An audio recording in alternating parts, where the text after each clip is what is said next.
Apple's a $165 billion sales company. So what it needs is three things. Number one, a large addressable market.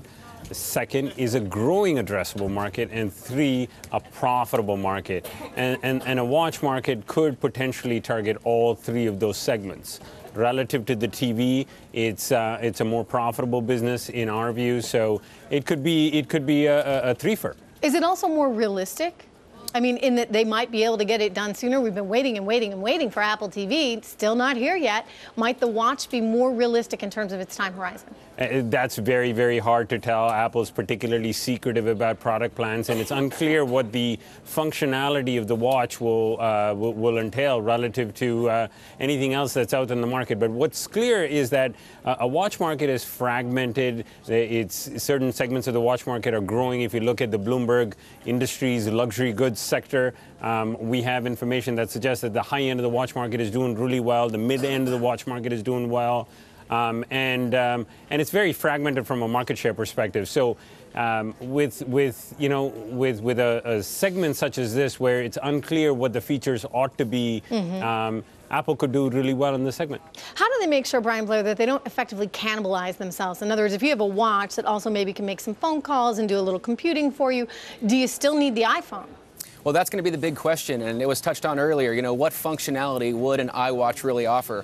The best evidence we have right now of what consumers might want is with what's called the Pebble Watch. This just launched about a month ago. It was a Kickstarter project, and they raised about $11 million doing a watch that allows you to get emails, to see your text messages, and get other functionality that you get on your smartphone without having to take it out of your pocket.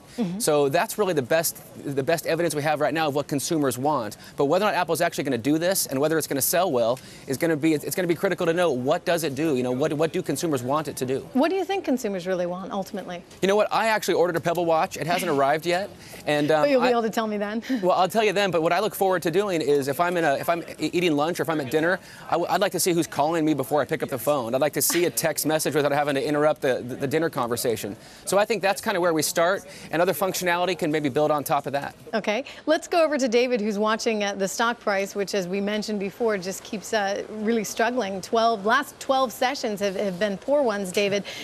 Is it going to continue to be this way, or is it turnaround in sight?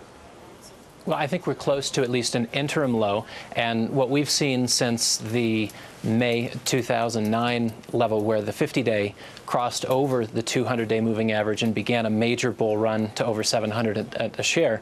That is, in fact, reversed. December of last year, we saw the 50 then turn down below the 200-day moving average at around $568 a share, and it's in a downtrend.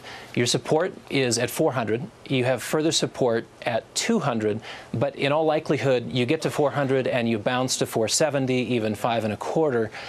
And then maybe further consolidation there to that 400 level. We hope the 400 level holds. If it doesn't, 200 is not your first stop. You could certainly see 350, 275 where there's further support, but 200 being sort of rock solid. Anand, how reliant is this company on its products, next best thing? I mean, is this, at the end of the day, it's bread and butter, it's life, if you would, and if it doesn't come out with something hot, with something new, then it's really going to pay the price? Expectations are very high. The momentum of the iPhone is slowing, and it is an incredibly profitable product, both for the company as well as in the history of consumer electronics. So a lot rides on whatever they decide to introduce.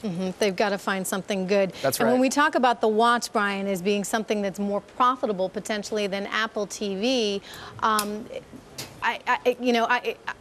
don't see that. So the watch industry itself actually is a $60 billion industry. That's correct. Citi has pegged this as a $6 billion opportunity for Apple. Right. When you've looked at the numbers, are you seeing the same kind of possibility for market share, or could they take even more than $6 billion? Well, you know, look, everybody says that the watch market is $60 billion. They also say it's a higher gross margin. Gross margins in the watch industry are typically 50 to 60%, where Apple's margins have been below 40%.